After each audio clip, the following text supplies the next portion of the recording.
तुम नित्य मेरी आराधना करते हो, मुझे अपने भक्ति भाव से भावुक कर देते हो। तुम कई बार अपनी पूजा अर्चना में मुझे पुकारते हो, मुझे बुलाते हो। मैं तुम्हारे समक्ष कई बार आता हूँ। जब भी तुमसे कोई मदद मांगता है, वह मेरा ही स्वरूप होता है। जब भी कोई भूखा खाना देने के लिए अनुरोध करे, तो उसे खाना अवश्य देना, क्योंकि उसके भोजन करने के उपरांत ही मेरी भूख की तृप्ति होगी। तुम मुझसे अपनी प्रार्थना में कई बार पूछते हो कि मैं तुम्हारी प्रार्थना सुन रहा हूँ या नहीं। मैं तुम्हारी प्रार्थना तभी सुन लेता हूँ जब तुम मुझे पुकारते हो, साईं साईं साईं। तुम मुझसे अपना कष्ट साझा करते हो। मैं तुम्हारी उस समय की अवस्था महसूस करता हूँ। मैं भी तुम्हारी उस पीड़ा से गुजरता हूँ। मैं उसी समय तुम्हारी पीड़ा, तुम्हारे दुख को दूर करने के लिए तत्पर हो जाता हूँ।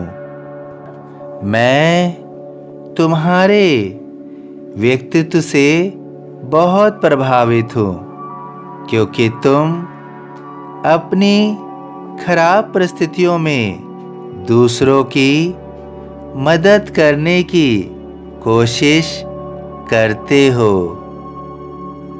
वास्तव में तुम पीड़ा का अर्थ समझते हो, इसलिए जब तुम किसी और को उस दर्द या अन्य किसी कष्ट में देखते हो, तो तुम्हारे लिए वह दुख असहनीय होता है।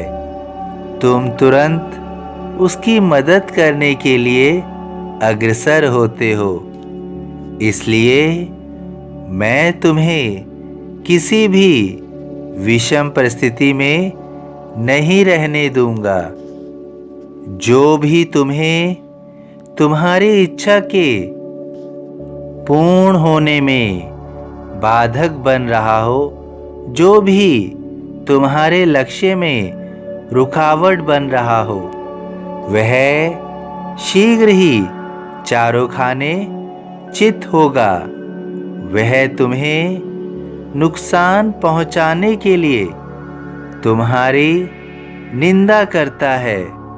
वह अपने लाभ के लिए तुम्हें नुकसान पहुंचाने की कोशिश करता है, तो निस्संदेह वह अब अपने इरादे में पूर्ण विजय हासिल नहीं कर पाएगा।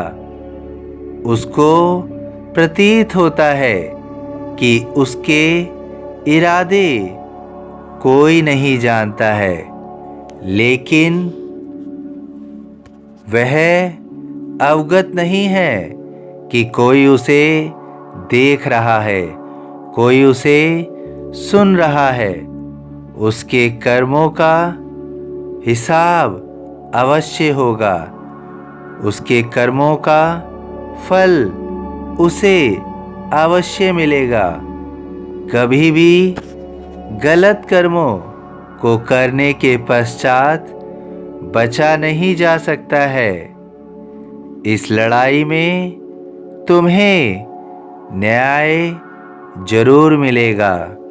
तुम्हें न्याय जरूर मिलेगा।